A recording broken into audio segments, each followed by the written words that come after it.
একটি ছবি একটি ম্যাগাজিনের প্রচ্ছদ, আর সেই এক ছবিকে ঘিরে ৩ দশকেরও বেশি সময় ধরে চলা কৌতূহল। ৯০-এর দশকে বলিউডে এমন অনেক বিতর্ক তৈরি হয়েছে যা সময়ের সঙ্গে হারিয়ে গেছে, কিন্তু পূজা ভাটের সেই বহুল আলোচিত বডি পেইন্ট ফটোশ্যুট আজও আলোচনায় আসে কেন?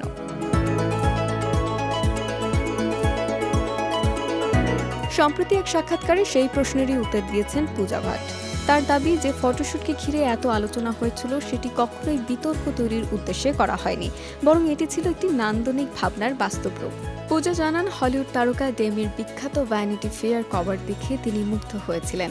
সাংবাদিক দিনেশ রাহেজা তাকে ছবিটি দেখানোর পর একই ধরনের একটি কনসেপ্টে কাজ করার প্রস্তাব দেন। ভাবনাটি তার এতটাই ভালো লেগেছিল যে তিনি সঙ্গে সঙ্গেই রাজি হয়ে যান। ব্যস্ত শিডিউলের মাঝে ফটোশ্যুটটি সম্পন্ন করা হয়েছিল।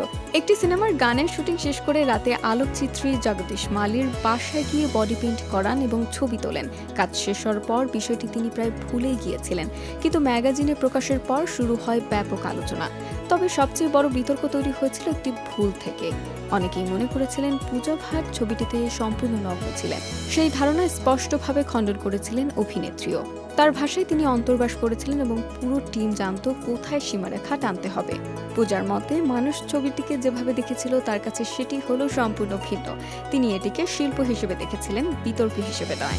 তার বিশ্বাস, কোনো কাজের মূল্যায়ন অনেকটাই নির্ভর করে তার উদ্দেশ্যের উপর, আর তার উদ্দেশ্য ছিল শুধু একটি সুন্দর ও সাহসিক শিল্প ধারণকে বাস্তবায়ন করা।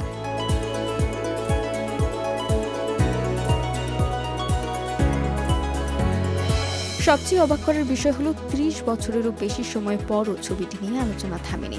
নতুন প্রজন্ম সেই প্রচ্ছদ নিয়ে কথা বলছে, বিশ্লেষণ করছে, কেউ কেউকে কাল্ট ইমেজ বলেও আখ্যা দিচ্ছেন। তবে পূজা ভাট মনে করেন এ ধরনের মর্যাদা পরিকল্পনা করে পাওয়া যায় না, সময় ঠিক করে দেয় যে কোন ছবি ইতিহাসে জায়গা করে নেবে। তার কথায় সেই ফটোশ্যুটের পেছনে ছিল না কোনো প্রচারণার কৌশল, না ছিল আলোচনার কেন্দ্রে আসার পরিকল্পনা, ছিল শুধু নিজের পছন্দের একটি ধারণার প্রতি বিশ্বাস। আর হয়তো সেই কারণেই বহু বছর পরও একটি ছবিকে ঘিরে মানুষের কৌতূহল শেষ হয়নি। কখনো সমালোচনা, কখনো প্রশংসা, কিন্তু আলোচনার কেন্দ্র থেকে ছবিটি আজও সরে দাঁড়ায়নি।